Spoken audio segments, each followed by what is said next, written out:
What's up, everybody? Welcome back to the channel.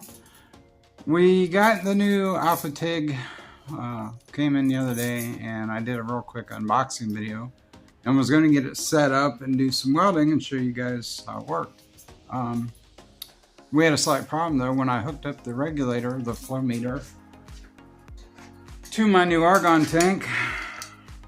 This is the flow meter that comes with it. Pretty simple little unit. But when I hooked this guy up, the back of it right here started blowing argon everywhere, just like it wasn't even connected to anything, just like you just opened the tank. So I looked at it, and this has a 6mm, I think it's a 5mm actually, Allen screw in it, and tried to tighten it. It was tight all the way. I took it out, and there's a spring and another seal inside of it, and that was all good. Put it back together, it still did it. So here's where AHP, guys that make that TIG welder, here's where they shine.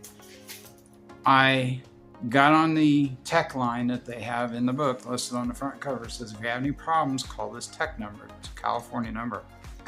So it was around 5 o'clock-ish. I'm on Eastern time.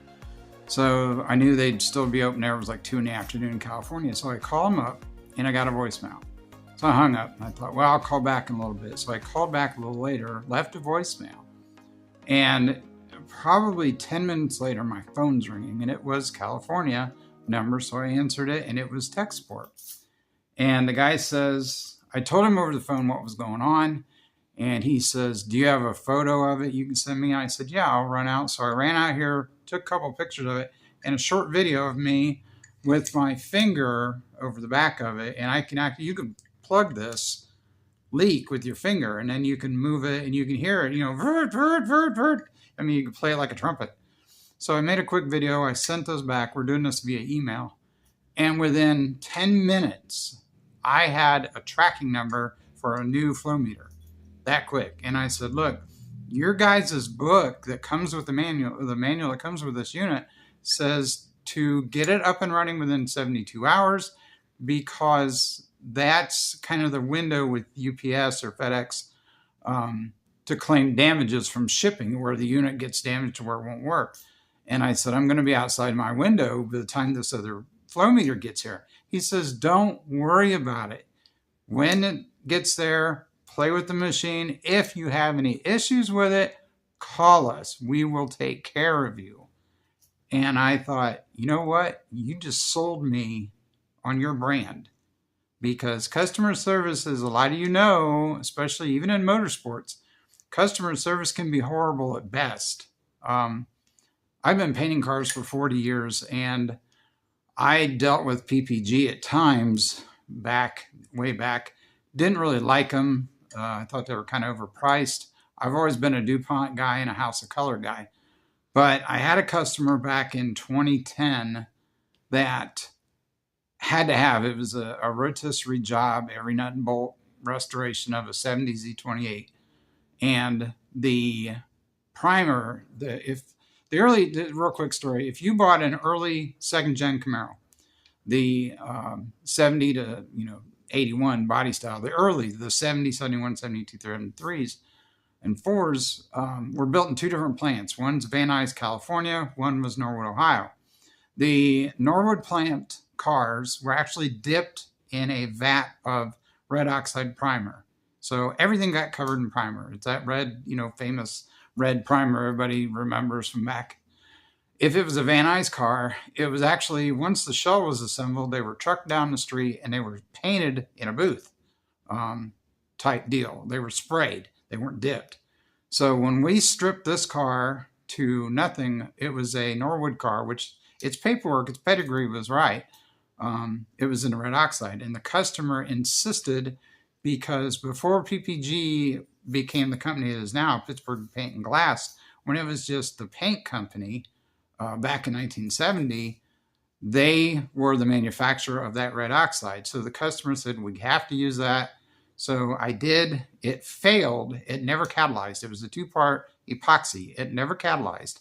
And a couple of weeks after I had sprayed the car, I was cleaning some overspray off the rotisserie and it wiped right off. And I thought, wait a minute, this is epoxy. It shouldn't come off this easily. Sure enough, I took a little bit of thinner on a rag. I wiped the firewall, came right off. Should have been hardened.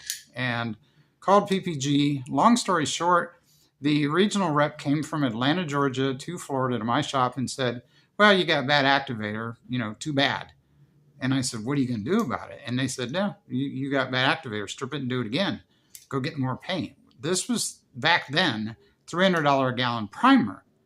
And now the customer's paid for that. And now I'm going to have to go through eating the labor of stripping this car back to bare because we can't leave it on there.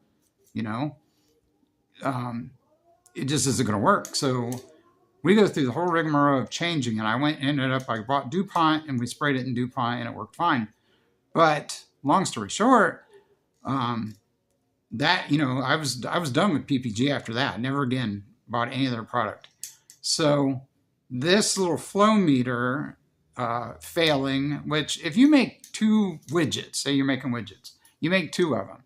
The odds of both of them being good are 50-50, or better. If you make 10 million widgets, the odds of getting a bad one are going to go up exponentially the more of something you make.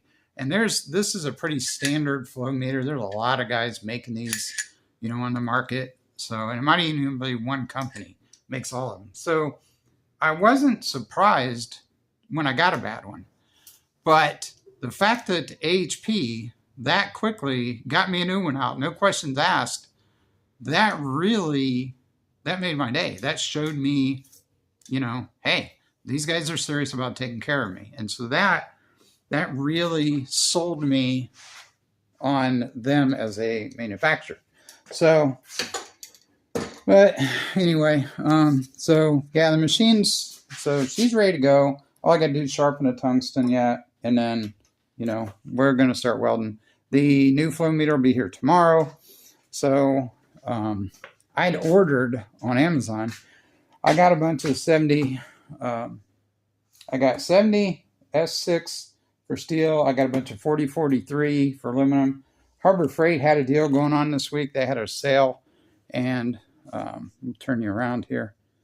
Okay, maybe I can't. Why won't you turn around? Anyway, they had a sale, half off, all their welding stuff. So I bought a few more tubes of filler rod.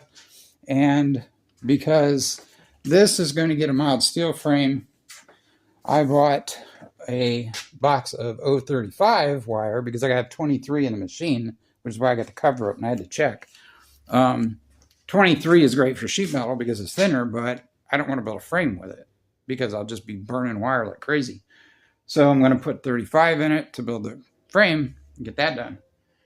So anyway, long story short, the TIG's set up and ready to go. Once the new flow meter gets here tomorrow, we'll start burning some metal with it. I picked up a bunch of aluminum scrap and some tubing to play with.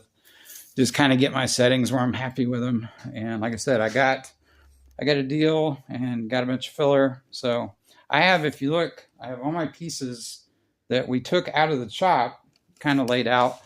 And I'm going to start working on fitting everything. I'm actually going to quarter this roof. The one thing about Chevy I like in these years, they have this little crown right here in the middle of the roof, and I love that. It's cool. I don't want to cut that and widen the roof right there because that's going to make that look funny. And as you can see, obviously, when you drop a roof that has an angle on it, the roof doesn't drop straight down like it should. It's inside. So this has to come out. Now, there's 2 ways to do it. You can cut relief cuts down here and lean this back to make it match. That, to me, I don't like that look, number 1. And 2, it's going to screw up my glass in the door, number 1, and the windshield, number 2. It's going to change all the angles on everything because when you lean this, you're changing the door also. So now the rest of your door has to be pushed in and lean back and all that.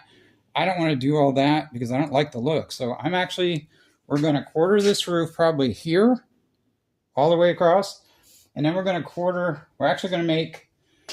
actually going to have like 5 pieces. We'll have a back half, and then we're going to cut this into 3 up here because I don't want to mess with that center section. So I'm going to cut it back about here. So we're actually going to cut this into like 5 pieces. this quarter will come up, and I'm going to make some pieces out of my old stuff that we took out, the 5 inches we took out. I'm going to make some sleeves by cutting those down, and they'll fit inside the cab, and then the roof section will slide over that. These will have rosette weld holes drilled in them, and I'll be able to burn those in, and then we can go around it. But that will put this back where it belongs here without changing any of these angles. So I'll make sleeves for the A-fillers. We'll do the same with the doors. We'll do the back halves. This, I have all this corner that we took out, so we can reuse that. So tomorrow I'll probably start cutting.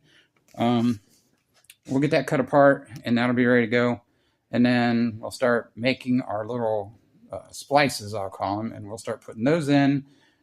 And, you know, this will start going back together. So the weather's kind of garbage all week. It's like 40 degrees out here right now, but it's good enough I can work in a sweatshirt. So we're going to start doing this tomorrow probably. And tomorrow the flow meter is supposed to be here. So when it gets here, all I have to do is my gas line's right here. So I'll hook my gas line up to my air gun tank, and I can start playing with it. So that's, you know, that's a big deal to me. This is exciting because I've been wanting a TIG machine for quite a while now, and the money hasn't been right. And I've had other stuff going on. We're remodeling our house, and just, you know, life gets in the way. So I finally had the scratch to get that, and I've got it. Now I'm happy. And now I can really start tearing into this thing. So yeah, we're making progress. The roof's cut. That was the easy part. Now and it's not really hard. I'll just say it's the labor intensive part is going to be putting it back together. So anyway, there she sits. Get a good look at her like this, because tomorrow I'll time lapse. We'll take this thing and we'll cut it into pieces basically and clean it up, get it ready, start putting it back together. So anyway, I know this is getting long. I've been rambling, but I wanted to let you guys know the update on the welder, because I was going to have a video up by now of using it, but I had to get the flow meter. So it's on its way. It's supposed to be here tomorrow. And when it gets here, then we can do work. So anyway, I'm out of here. You know, be good to yourself. Be nice to others. Get out in the garage. Do something. Make, you know, even a little bit of progress is progress. 10 minutes is 10 minutes closer to your having it done, whatever it is you're doing. So my goal is to work an hour a day, every day, minimum. If I get 5 hours in, that's a bonus. But if I get at least an hour in, that's 70 hours a week. No, I can't even do math today. Jesus. It's 7 hours a week. And over a month, you know, that adds up. And that's how this thing's going to get done by summer. So anyway, I'm out of here. We'll see you guys. Tomorrow we'll have an update. So enjoy. Have a good day.